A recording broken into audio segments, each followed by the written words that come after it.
الحمد لله رب العالمين والصلاة والسلام على أشرف الأنبياء والمرسلين سيدنا ونبينا وشفيع ذنوبنا وطبيب قلوبنا مولانا وثقلين جد الحسن والحسين بالقاسم محمد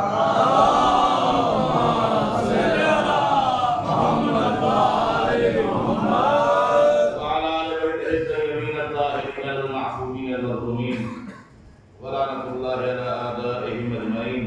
أما بعد فقد قال الله تبارك وتعالى في قرآنه المجيد وهو أصدق القائلين وقوله الحق. بسم الله الرحمن الرحيم والفجر وليال عشر. صلوات الله اللهم صل على محمد وآل محمد. حضرات گرامی پر بہت سامنے کرام اس سے پہلے سطویہ جو آپ کا وطن ہے، میں نے اسی آیت کریمہ کے اوپر کچھ مروضات پیش کیے تھے، لہٰذا میں اسی کو آگے بڑھانا چاہ رہا ہوں کہ پہلا سوال یہ ہے کہ ہم ایام اعضاء میں اتنی عزاداری کرتے ہیں، ماتمداری کرتے ہیں، سرحد مہینے ہوتے ہیں، رہن کرتے ہیں، تو کیا اس عزاداری کا ذکر قرآن مجید کے اندر ہے؟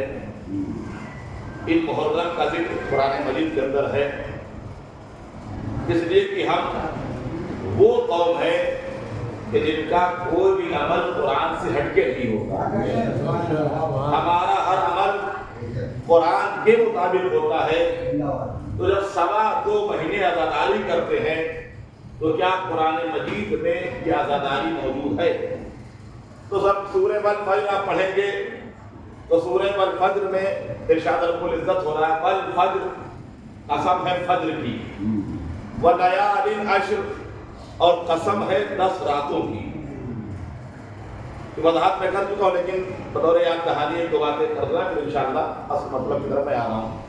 قسم ہے فجر کی اور قسم ہے 10 راتوں کی، اور انسان قسم ہر چیز کی نہیں کھاتا ہے، قسم اس کی کھاتا ہے جس میں کوئی عظمت ہو، جس کی کوئی اہمیت ہو، یا اگر اپنی بات کو مضبوط بنانا ہو یا اپنی بات کو منوانا ہو۔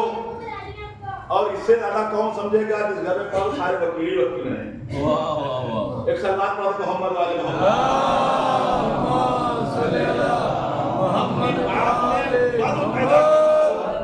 اپنی بات کو منوانی ہو تو انسان قسم کھلواتا ہے۔ انسان نے قسم کھاتا رو کہتا میرے سر کی قسم، اس لیے کہ پورے جسم میں جو عظمت سر کو حاصل ہے وہ کسی اعضاء کو حاصل نہیں۔ آگے بڑھتا ہے میری اولاد کی قسم، میرے والدین کی قسم، غازی کے علم کی قسم، مولا کی زری کی قسم۔ ان کی قسمیں کیوں کھائی؟ کہ اس لیے کہ عظمت والے ہیں۔ تو انسان جب کسی کی قسم کھاتا ہے تو اس کے اندر کوئی عظمت ہو، کوئی بہت بڑی فضیلت موجود ہو۔ تو جب انسان بغیر عظمت کی قسم نہیں کھاتا تو اللہ قسم کھا کے کہتا ہے قسم ہے صبح کی، قسم ہے 10 راتوں کی، تو وہ صبح کتنی مبارک ہوگی، وہ 10 راتیں کتنی عظیم ہوگی جن کی اللہ قسم کھاتا ہے۔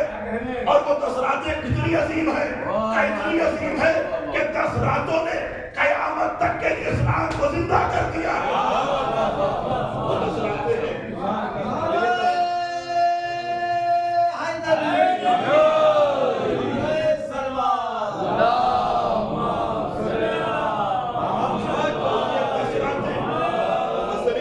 کہ ان 10 راتوں سے مراد ماہ محرم کی 3 قول ہیں۔ پہلا قول کہ ان 10 راتوں سے مراد ماہ ذوالحجہ کے آخر کی 10 راتیں ہیں۔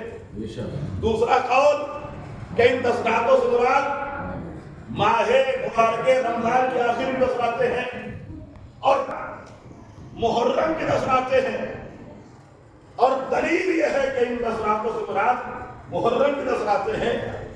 دلیل یہ دی گئی کہ ان 10 راتوں میں دنیا کے کسی کونے میں چلے جاؤ تو کان میں ایک ہی آواز آئے گی، یا حسین یا حسین یا حسین، ایک ہی آواز کان میں آتی ہے۔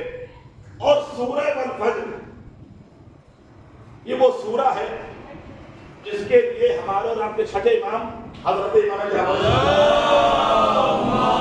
صلی اللہ محمد وآل محمد اے مومنو، اپنی واجب نمازوں میں، اپنی مستحب نمازوں میں تم سورہ والفجر پڑھو، اس لیے کہ سورہ والفجر سورہ حسین ابن علی ہے۔ سورہ والفجر کا نام سورہ امام حسین ہے۔ ہم نے پڑھا تو ثواب کیا ملے گا کہ جو اپنی واجب نمازوں میں، مستحب نمازوں میں سورہ والفجر پڑھے گا، اللہ جنت میں اس کو حسین کے ساتھ حسین کے درجے میں رکھے گا۔ غور کریے گا، امام حسین کے ساتھ امام کے درجے میں رکھے گا۔ اب اس بات کو سمجھنا تو مثال تمہیں، امام حسین کے ساتھ امام حسین کے درجے میں اللہ رکھے گا۔ اور سمجھے کیسے سمجھنا ہے؟ آپ کے علاقے کا سانسد آپ کی بستی میں آ جائے، ایم ایل اے آ جائے یا کوئی بڑا آدمی آ جائے، مشہور شخصیت آ جائے، تو لوگ بغل میں بیٹھ کے سیلفی کھنچواتے ہیں، پھر دوسرے دن فیس بک پہ ڈالتے ہیں۔ کیوں؟ لکھتے کیا ہے؟ فلاں سے ملاقات، فلاں کے ساتھ بیٹھا۔ ارے بہت لگے، پتا چلا انسان کسی شرف والے کے ساتھ بیٹھے کہ وہ عزت سمجھتا ہے، کسی کے بڑے کے پہلو بیٹھے وہ شرف سمجھتا ہے، تو اس کا شرف کیا ہوگا جو حسین کے ساتھ درجے میں رہے گا؟ اس کی کیا حالت ہوگی؟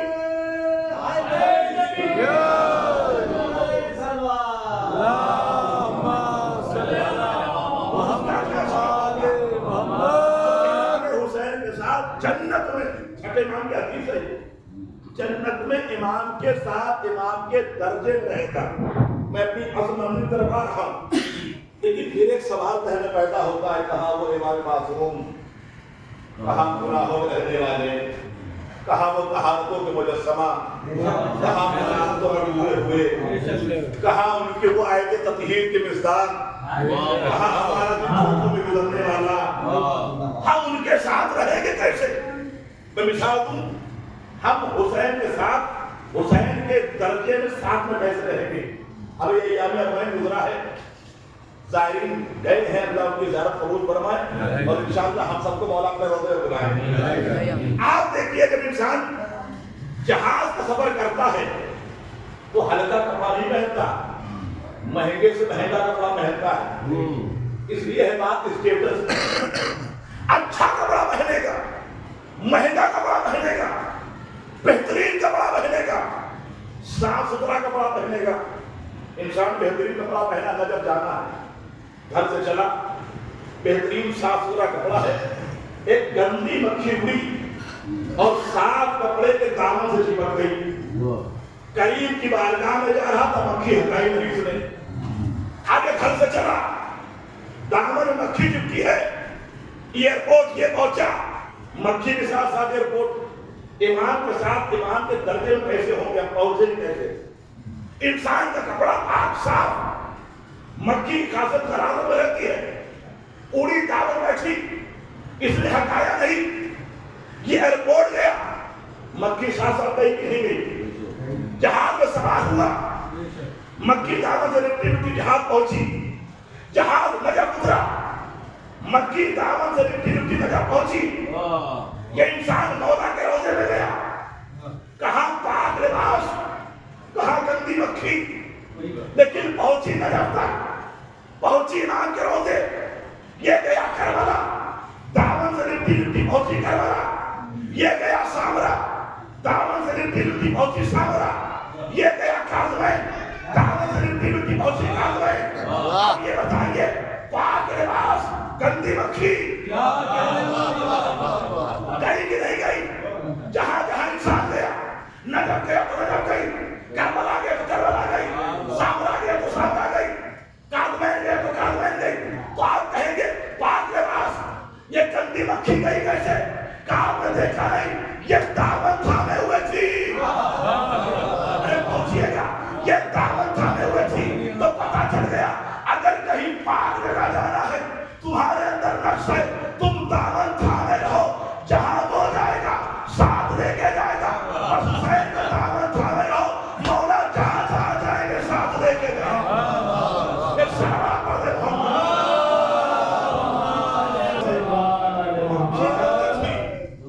خلافتوں میں رہتی تھی لیکن کریم کے دامن کو تھاما طہارتوں کے مجسمے کے دروازے پہنچ گئی ہم بھی اسی طریقے سے حسین ابن علی کا دامن تھامیں انشاءاللہ چھٹے امام کے حدیث جنت میں حسین کے ساتھ ان کے درجے میں رہو گے شرط یہ ہے دامن کو اس طریقے سے تھامو جیسے تھامنے کا حکم دیا گیا اب آئیے قرآن مجید میں نے تمہیں کہا قرآن اور کربلا بس ابھی تک لے آیا یہ تمہیدات کی منزل تھی قرآن مجید اگر آپ دیکھیں تو قرآن مجید میں جہاں پروردگار عالم نے اپنی بہت ساری صفتوں کا ذکر کیا ہے قرآن میں پروردگار عالم نے اپنی دو صفت کا بہت ذکر کیا ہے ایک رحمان الرحیم ایک علی کل شیء قدیر یہ تقریباً علی کل شیء قدیر قرآن کے ہر صفحے میں مل جائے گا اور رحمان الرحیم ہر سورہ سے پہلے مل جائے گا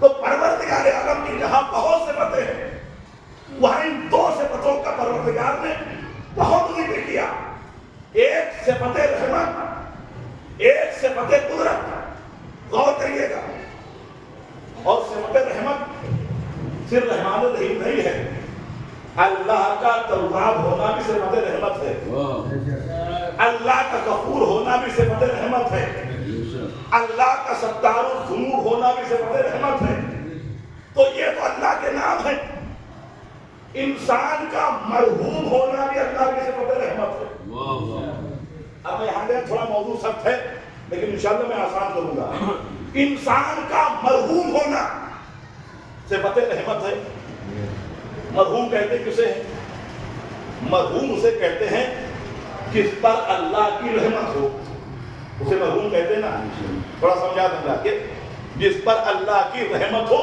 اسے مرحوم کہتے ہیں مثال جس پہ اللہ کی لعنت اسے ملعون کہتے ہیں جس پہ اللہ کی لعنت اسے ملعون جس پہ اللہ کی رحمت اسے مرحوم تو اتنا انصاف بتائیے اتنے لوگ بیٹھے ہیں ان کے اوپر اللہ کی رحمت ہے کہ نہیں ہے تو آپ کسی کو مرحوم کہہ کے دکھائیے اللہ کی رحمت ہے سب کے بعد اوپر اللہ کی رحمت لیکن مرحوم کسی کو نہیں کہتے مرحوم کب کہتے ہیں کہا جب دنیا سے گزر جائے قبر میں پہنچ جائے تو انسان مرحوم کہا جاتا ہے تو کیا زندگی میں اللہ کی رحمتیں نہیں تھی مرحوم کو نہیں کہتے کسی کو کہہ کے دیکھ لیجیے اور جو چڑھ جائے تو کہتے ہیں اللہ کی رحمت نہیں ہمارے کہہ کے رحمت ہے تو جب رحمت ہے تو زندگی میں مرحوم کیوں نہیں کہتے آج وضاحت ہو جائے مرحوم مرنے کے بعد کو کہا جاتا ہے تو زندگی مرحوم کیوں نہیں کہتے جبکہ رحمت اتنی رحمت نہ ہو تو زندگی نہیں رحمت نہ ہو تو رزق نہیں رحمت نہ ہو تو سونا نہیں یہ جتنے انسان عمل کرتا ہے یہ سب خدا کی رحمت لیکن مرحوم کوئی نہیں کہا جاتا مرحوم کب کہا جاتا ہے کہاں مرحوم کب کہتے ہیں جب انسان قبر میں پہنچ جائے تو مرحوم تب کیوں کہتے ہیں آئیے میں حوالہ دیتا ہوں اور بہت بڑا حوالہ خطبہ خطیر پڑھیے رسول اسلام فرماتے ہیں اے علی جو آپ کی ولایت کی تصدیق کرے وہ مرحوم ہے غور کریے گا جو آپ کی ولایت کی تصدیق کرے وہ مرحوم ہے یا امام طبری کی تاریخ طبری پڑھیے وہ بھی کہتے ہیں جو علی کی ولایت کا اقرار کرے وہ مرحوم ہے یہاں سارے طریقے ولایت کا اقرار کرنے والے بیٹھے ہیں مرحوم کوئی نہیں غور کریے گا اے علی جو آپ کی ولایت کی تصدیق کرے وہ مرحوم اب تصدیق کے لیے ضروری ہے جس کو سنا ہے اسے دیکھا جائے تصدیق کے لیے ضروری ہے وٹنس چشمدید آئی وٹنس اسی لیے بولتے جسے دیکھا جائے تصدیق کسے کہتے ہیں جس کی باتیں سنی ہیں اسے دیکھا جائے اور مرحوم کسے کہتے ہیں؟ جس پر اللہ کی رحمت ہو. اور خطبہ فدق کہتا ہے جو علی کی ولایت کی تصدیق کرے وہ مرحوم. اسی لیے ہم مرنے کے بعد مرحوم کہتے ہیں, زندگی مرحوم نہیں کہتے. کیوں؟ اس لیے کہ زندگی بھر جس علی کو سنا تھا مرتے وقت علی کو دیکھا تھا.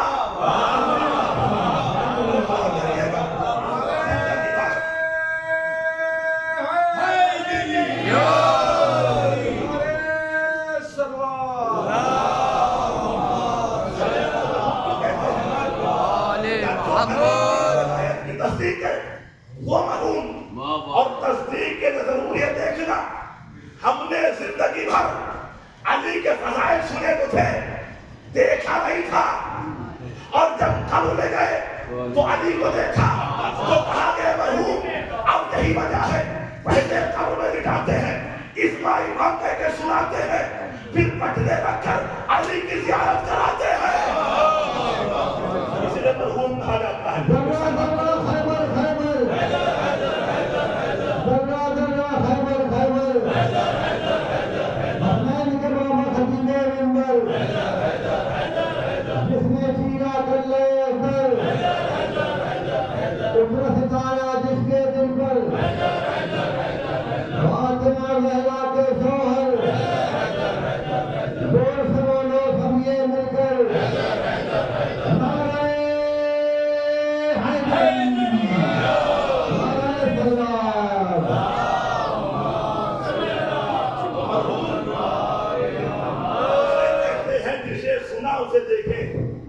علی کو زندگی میں سنا تو تھا, دیکھا مرتے وقت, لہذا اس وقت لفظ مرحوم سے یاد کیا جاتا ہے. اب آگے بڑھیے. خدا کی صفت رحمان, رحمت, اور خدا کی صفت قدرت. اب اللہ تعالیٰ نے ان صفتوں کو صرف صفت نہیں رکھا, ان صفتوں کو جسم عطا کیا. صفت رحمت کو جسم عطا کیا, صفت قدرت کو جسم عطا کیا. اب جملہ ظاہر نہ جائے, جب اللہ نے صفت رحمت کو وجود عطا کیا تو رحمت للعالمین سامنے آئے. غور کریے گا, اللہ نے جب صفت رحمت کو جسم دیا تو نبی مرسل سامنے آئے, اور اللہ نے جب صفت قدرت کو جسم دیا تو علی مرتضیٰ سامنے آئے. صفت رحمت کو جسم دیا تو نبی مرسل, صفت قدرت کو جسم دیا تو علی مرتضیٰ. اب ان دونوں کا ساتھ کیسے ہے؟ اب یہ بھی سن لیجیے, رحمت اور قدرت ساتھ کیسے؟ سورہ نساء میں پروردگار کہتا ہے مومنوں, اگر تم نے برائی کی ہے اور تم چاہتے ہی ہو کہ اللہ تمہاری دعا کو سنے تو ایسے نہیں سنے گا. تم نبی کے پاس جاؤ اور نبی سے دعا کراؤ تو اللہ کو رحیم پاؤ گے. اور کریے گا, یعنی پروردگار کہہ رہا ہے ڈائریکٹ دعا قبول نہ ہوگی, وہ آیا نبوت قبول ہوگی. اب کہاں پہ وسیلے کے منکر؟ قرآن میں اگر تم دعا قبول کرانا چاہتے ہو تو ڈائریکٹ نہ مانگو, نبی کے پاس جاؤ, نبی سے کہو. جب نبی دعا مانگیں گے تو اللہ تمہاری دعا کو قبول کرے گا, یعنی لوگوں کی دعا قبول ہوگی نبی کے وسیلے سے. یہ صفت رحمت کے مجسمے ہے. آئیے صفت قدرت دکھاتا ہوں. جنگ بدر ہے, جنگ بدر میں انسان نوفل نام کا آیا جو رسول کا بہت دشمن اور ایک طرح کا درندہ ہے. جب نبی کو خبر ملی کہ جنگ بدر میں کافروں کی طرف سے نوفل آیا ہے تو نبی مرسل نے دعا پڑھی, اللہم اکفنی من شرہ, پروردگار مجھے نوفل کے شر سے محفوظ رکھ. سورہ نساء, تم دعا کرنا چاہتے ہو تو نبی کے پاس جاؤ, نبی دعا کرے گا تو تمہاری دعا قبول. اب نبی بھی دعا کر رہے ہیں, پروردگار مجھے نوفل کے شر سے محفوظ رکھ. تاریخ نے لکھا, ادھر نبی نے کہا پروردگار مجھے نوفل کے شر سے محفوظ رکھ, ادھر نبی کے لب چلے, ادھر میدان میں علی کے ہاتھ چلے. ادھر نبی کے لب چلے, ادھر نوفل جب علی آئے رسول نے پوچھا علی نوفل کا کیا ہوا؟ کہ اسے تلوار کی دھار سے جہنم پہنچا دیا. تاریخ تلوار کی دھار سے جہنم پہنچا دیا. یا جملہ کو میں کہہ دوں صفت رحمت نے کہا صفت قدرت نے کر کے دکھایا. صفت رحمت نے کہا قدرت نے کر کے دکھایا. اب جب نوفل کے قتل ہونے خبر ملی تو نبی نے کہا پروردگار میری دعا کو قبول کیا علی کے ذریعے. پروردگار تیرا شکر تو نے میری دعا قبول کر لی علی کے ذریعے. تو سنا مسلمانوں کی دعا قبول ہوتی ہے نبی کے ذریعے. نبی کی دعا قبول ہوتی ہے علی کے ذریعے.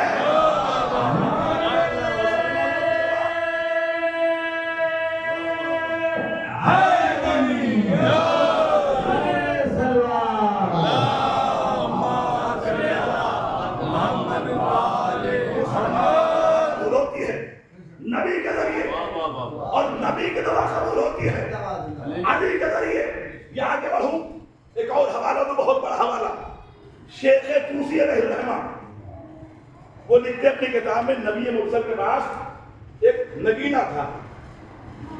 ایک دن نبی کو بلایا علی جاؤ اس نگینے کے اوپر لکھوا دو لا الہ الا اللہ. شیخ طوسی علیہ الرحمہ لکھتے اے علی جاؤ اس نگینے کے اوپر لکھا دو لا الہ الا اللہ. علی لے کے گئے سنتراش کے پاس. اے سنتراش ایک طرف لکھتے لا الہ الا اللہ اور دوسری طرف لکھتے محمد رسول اللہ. نبی نے کیا کہا تھا لا الہ الا اللہ لکھوانا. علی نے لکھوایا لا الہ الا اللہ ایک طرف لکھا ہے محمد رسول اللہ. جب لکھ گیا آمادہ ہو گیا علی لے کے نبی کے پاس پہنچے. نبی اللہ عادل ہے. نبی نے نگینے کو دیکھا ایک طرف لا الہ الا اللہ پلٹ کے دیکھا محمد رسول اللہ. رسول نے کہا یا علی میں نے صرف لا الہ الا اللہ کہا تھا یہ محمد رسول اللہ کیوں؟ غور کریے گا یہ محمد رسول اللہ کیوں؟ ابھی باتیں ہو رہی تھی کہ نبی نے جب غور کیا تو نیچے لکھا تھا علی ولی اللہ. علی ولی اللہ. اتنے میں جبرائیل نازل ہوئے. اے حبیب اللہ سلام کہہ رہا ہے اور اللہ نے کہا آپ کو لا الہ الا اللہ پسند تھا تو آپ نے لا الہ الا اللہ لکھوایا. علی کو محمد رسول اللہ پسند تھا. علی کو محمد رسول اللہ پسند تھا. علی نے محمد رسول اللہ لکھوایا. اللہ کو علی ولی اللہ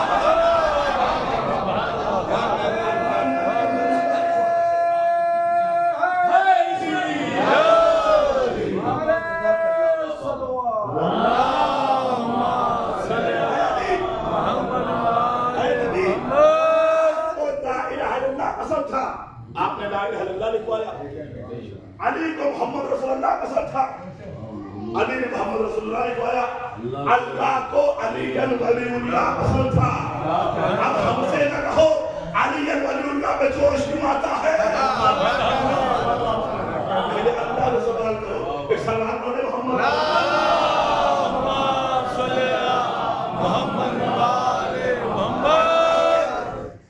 جب سے پتہ رحمت کو جسم دیا تو رحمت للعالمین. جب سے پتہ قدرت کو جسم دیا تو علی مرتضیٰ. بھائی جب جسم آیا تو نبی کے پورے جسم میں معجزات ہی معجزات. علی کا نبی کا پورا جسم معجزات کا مجموعہ. تاریخ میں لکھا کم سے کم نبی کے جسم میں 22 معجزے تھے. اگر میں کہوں تو بہت دیر ہو جائے گی 2-4 سن لیجیے. نبی کے سر کا معجزہ, نبی کی آنکھوں میں معجزہ, نبی کے کان میں معجزہ, نبی کے دہن میں معجزہ. غور کریے گا نبی کے سر کا معجزہ کیا تھا؟ کہا نبی کے سر کا معجزہ یہ تھا نبی جب دھوپ پہ چلتے تھے تو آسمان کا ٹکڑا سایہ کرتا تھا. سر کا معجزہ جب دھوپ پہ چلے تو آسمان کا ٹکڑا سایہ کر لے. کان کا معجزہ کہا نبی جو حالت بیداری میں سنتے تھے وہی سنتے تو سوتے وقت بھی. جیسا جگتے جگتے سنتے تھے نا ویسا نبی سوتے سوتے بھی سنتے تھے. یہ ہوا نبی کے کان کا معجزہ. اب نبی کی آنکھ کا معجزہ میں سنا دوں. نبی کی آنکھ کا معجزہ جیسا نبی سامنے دیکھتے تھے ویسا نبی پیچھے بھی دیکھتے تھے. جیسا نبی سامنے دیکھتے تھے ویسا نبی پیچھے دیکھتے تھے. میرے پروردگار یہ نبی کو معجزہ کیوں دیا کہ نبی جیسا آگے دیکھے ویسا پیچھے دیکھے؟ کیا اس لیے معجزہ دیا تاکہ آگے سے دیکھ کے پتا چلے کرار کون ہے, پیچھے دیکھ کے پتا چلے نبی آگے دیکھے.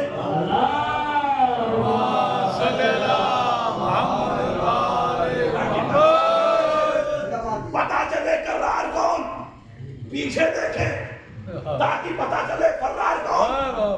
یا وقت حاضر کے بعد جملہ بتا دوں, نبی کو آگے دیکھنے کی صلاحیت دی گئی, پیچھے دیکھنے کی صلاحیت دی گئی. کیوں دی گئی؟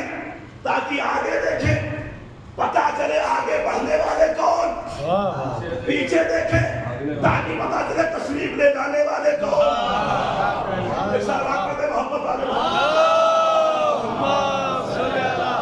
محمد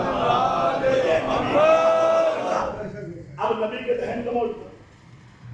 ذہن کا معجزہ یہ تھا کہ نبی کی زبان حیوان سمجھتے تھے, حیوانوں کی زبان نبی سمجھتے تھے, درندوں کی زبان نبی سمجھتے تھے, درندے نبی کی زبان سمجھتے تھے, درخت نبی کی زبان سمجھتے تھے.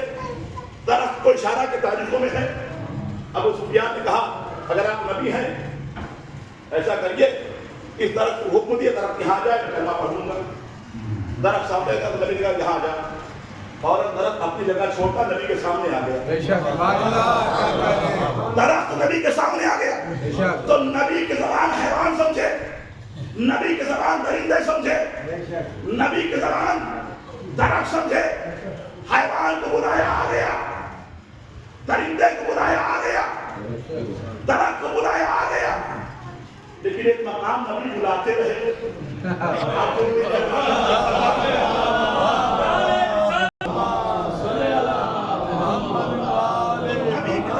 سمجھتے تھے. اب جب نبی کے جسم کو دیا تو اللہ نے پورے معجزات دیے. اب جب صفت قدرت کو جسم دیا, علی بنے تو آواز آئی آنکھ عین اللہ, چہرہ وجہ اللہ, عافیت اللہ, سینہ صدر اللہ, علی کا جسم علی ولی اللہ. اور کریے گا اب ایک جملہ اور بڑھا دوں, دوست رحمت اللہ, دشمن لعنت اللہ. دوست رحمت اللہ, دشمن لعنت اللہ. یہ دونوں جگہ معجزات, علی کو معجزات دیے, نبی کو معجزات دیے. غور کریے گا جیسے میں نے مرحوم کی وضاحت کی ہے نا, اب سمجھ کے مرحوم کسے کہتے ہیں, ایک لفظ کی اور وضاحت کروں گا. تو جب نبی کو جسم دیا تو لقب پڑا لقب پڑا رحمت للعالمین, اور جب علی کو جسم دیا تو لقب پڑا مظہر العجائب.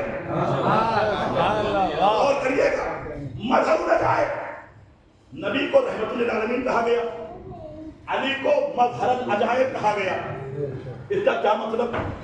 مظہر العجائب وہ انسان جو عجیب کام کرتے, ایسا کام جہاں عقل حیران ہو جائے, اسے علی کہا جاتا ہے, اسے مظہر العجائب کہا جاتا ہے. اب دو چار جملے میں آپ کو سناؤں کہ عجائب کیا ہے.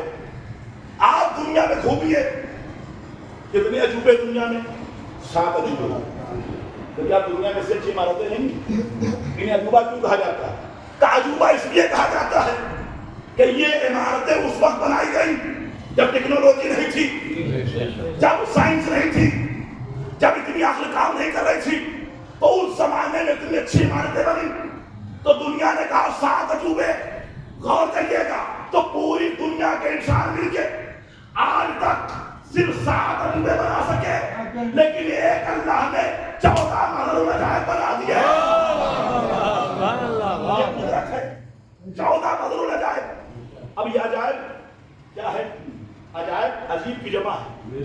عجائب عجیب کی جمع ہے, اور عجیب ضد ہے عام کی.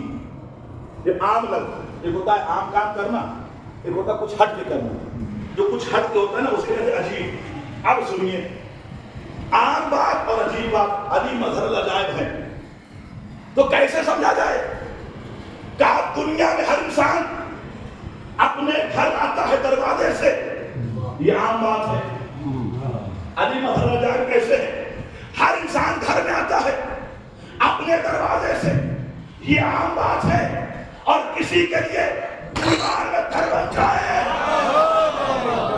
عجیب بات ہے، یہ عجیب بات ہے۔ تلوار ہر انسان چلاتا ہے شکلوں کو دیکھ کے، ارے غور کریے، ہر انسان تلوار چلاتا ہے شکلوں کو دیکھ کے، اگر کوئی نسلوں کو دیکھ کے چلائے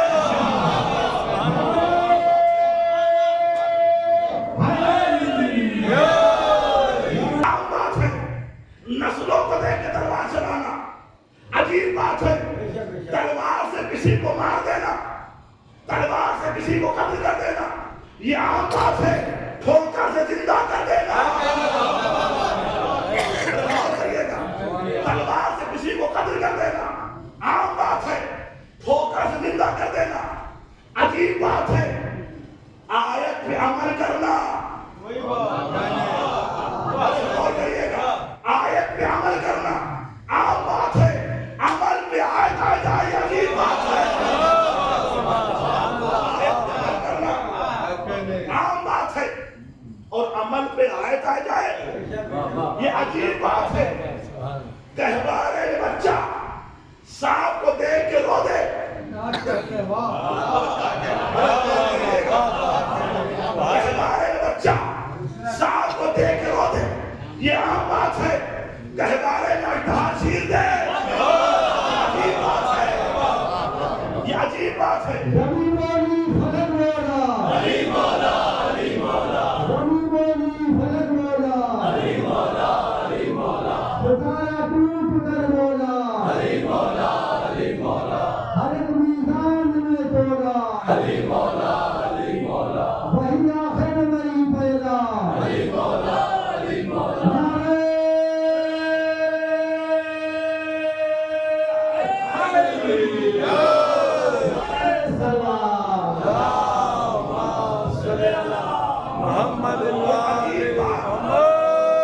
ہر انسان شکلیں دیکھ کے تلوار چلاتا ہے، یہاں بات ہے، لیکن علی نسلیں دیکھ کے تلوار چلاتے ہیں۔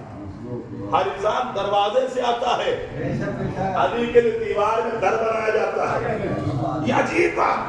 اب جب میں نے علی کے فضائل پڑھنا شروع کیے، علی تلوار نسلوں کو دیکھ کے چلاتے ہیں، سب نے کہا جی، اور یہ جملہ کہوں، اپنی قبر میں آرام سے سو جانا عام بات ہے۔ ہر انسان اپنی قبر جائے گا، اپنی قبر میں آرام سے سو جانا یہ عام بات ہے۔ دوسروں کی قبر میں مدد کو آ جانا یہ عجیب بات ہے، مدد کو آ جانا یہ عجیب بات۔ میں علی کے فضائل پڑھتے گیا، دنیا کہتی عجیب عجیب عجیب۔ میں نے کہا سب سے بڑا عجیب میں بتاؤں کا کیا ہے؟ میں نے کہا علی کی تلوار دیکھا، آپ نے کہا عجیب، علی کا عمل کو دیکھا کہا عجیب، علی کے در پہ ستارے کو دیکھا کہا عجیب، علی کو مردہ زندہ کرتے دیکھا کہا عجیب، علی کے ہر کام کو دیکھتے رہے کہا عجیب عجیب۔ اور سب سے بڑا عجیب یہ علی کے کام ہے عجیب، لیکن علی کو مظہر اللہ جان نہیں مانتے۔ سب سے بڑا عجیب یہی ہے۔ ایک سوال کرتے محمد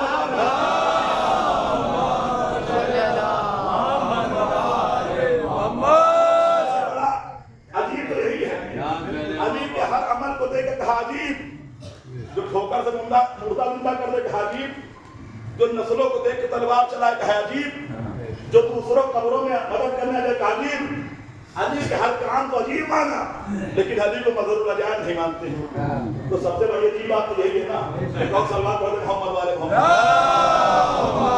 صلی اللہ محمد محمد۔ دنیا کتنی کوشش کر لے کہ ہم علی کو بھلا دیں گے، لیکن اللہ بھی قسم کھائے بیٹھا بھولنے نہیں دیں گے، ہم بھولنے نہیں دیں گے۔ کیوں؟ اس لیے جب قرآن کھولو گے کہو گے بسم اللہ تو علی نظر آئیں گے، تم کتنا بھولو گے۔ اور اگر یہ کہو گے کہ ہم بسم اللہ کو دھیرے سے پڑھ لیں گے، آپ جماعت سنتے ہیں نا، ذالک اللہ اکبر الحمدللہ جاتا بسم اللہ غائب ہو جاتا ہے. اور اس کی وجہ بھی ہے غائب ہو جاتا ہے. وہ حالات میں نے بتاتا کہ بسم اللہ کیوں نہیں پڑھی جاتی بلند آواز سے, کیونکہ ہمارے یہاں 11ویں کی حدیث ہے مومن کی علامت ہے بسم اللہ کو بلند آواز سے پڑھتے ہیں. تو اگر یہ کہا گیا بسم اللہ کو ہم جملے قرآن نہیں مانتے, ہم آیت بسم اللہ الرحمن الرحیم قرآن کی آیت نہیں مانتے, تو بنے گا اللہ کی قسم کھائے بیٹا ڈھونڈنے نہیں دیں گے. کہ ہم بسم اللہ کو قرآن کا جز نہیں مانیں گے. ہر سورہ کے بارے پہلے بسم اللہ ہے, ہم اسے قرآن کا جز نہیں مانتے, نہیں مانتے. اللہ نے کہا نہ مانو.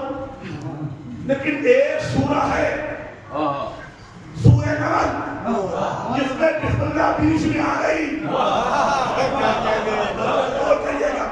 جس میں بسم اللہ بیچ میں ہے, تم شروع میں نہیں پڑھو گے تو بیچ میں ختم ہو گے.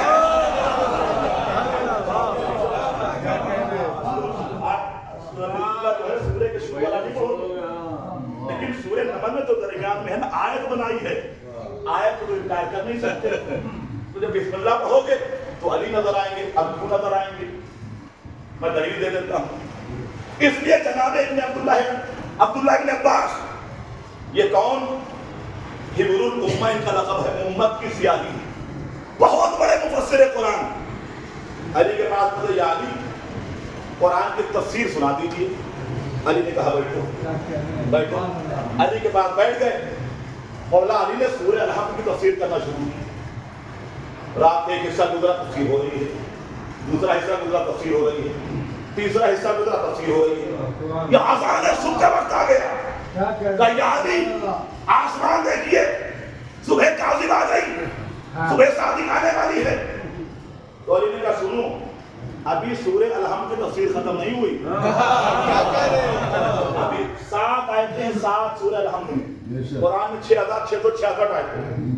ابھی اس سورہ الحمد کی تفسیر ختم نہ ہوئی. یعنی کتنی تفسیر کریں گے؟ کہ سنو, جو کچھ پورے قرآن میں ہے وہ الحمد میں ہے, جو کچھ الحمد میں ہے وہ سارا بسم اللہ میں ہے, جو کچھ بسم اللہ میں ہے وہ بسم اللہ کی بے میں ہے, جو کچھ بسم اللہ کی بے میں ہے وہ بے کے نیچے والے نقطے میں ہے. اور اتنا سمجھ لو میں وہی نقطہ ہوں جو بے کے نیچے ہے.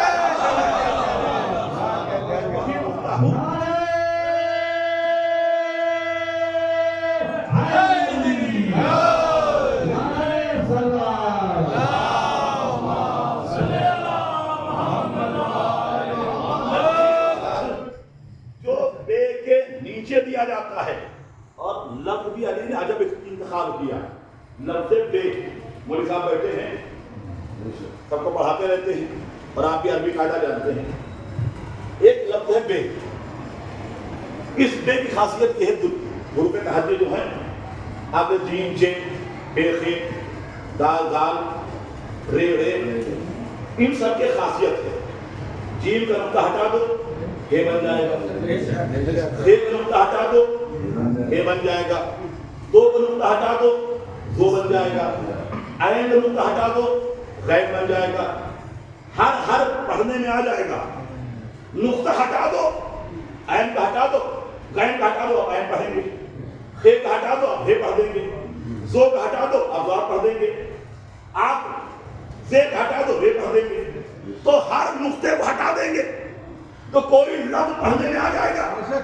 لیکن بے ایسا ہے, اگر بے کا نقطہ ہٹا دیا تو آپ پڑھ نہ پائیں گے.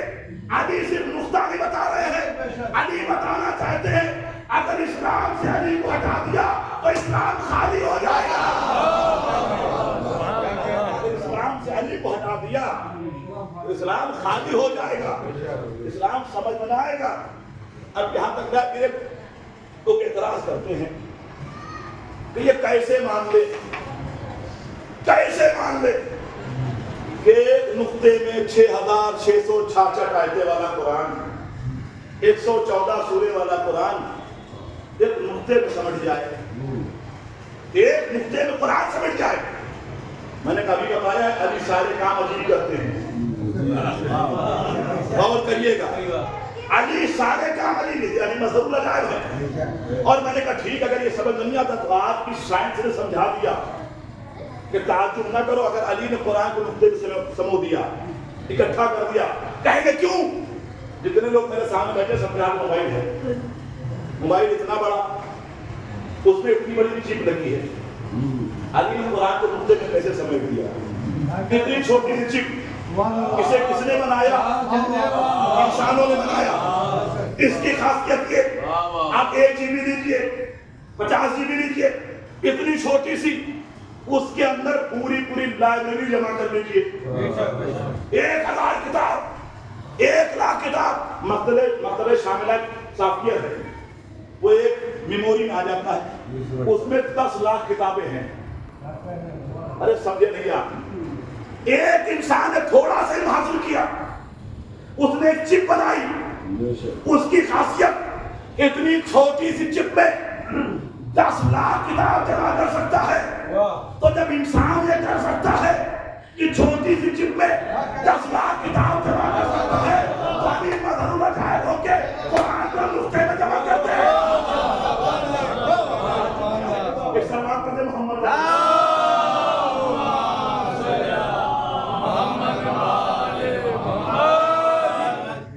اتنی بڑی قرآن کو نقطے میں سمو دی۔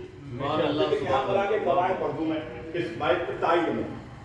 دیکھیے اللہ نے علم کی کتاب تاریخ سے لگایا، اس میں روایت ہے اللہ نے علم کے 70 حروف بنائے ہیں، کتنے؟